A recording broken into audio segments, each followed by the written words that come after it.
आज नाश्त्यासाठी मस्तपैकी गरमागरम पोहे बनवण्याचा बेत केलेला आहे. तर हे गरमागरम पोहे बनवण्यासाठी सर्वात आधी तर पोहे स्वच्छ धुवून भिजत घातलेले आहेत आणि आता बारीक कांदा चिरून घेतलेला आहे. त्याचबरोबर हिरव्या मिरच्यासुद्धा बारीक चिरून घ्या.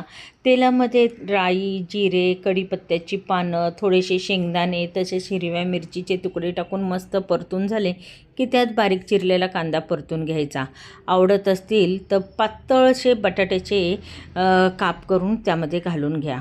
म्हणजे बटाटा पातळ चिरून त्यामध्ये टाकून द्यायचा. तसंच त्याचबरोबर थोडी हळद टाकून भिजवलेले पोहे त्यामध्ये घालून त्याचबरोबर मीठ घालायचं आणि मस्तपैकी परतवून घ्यायचं.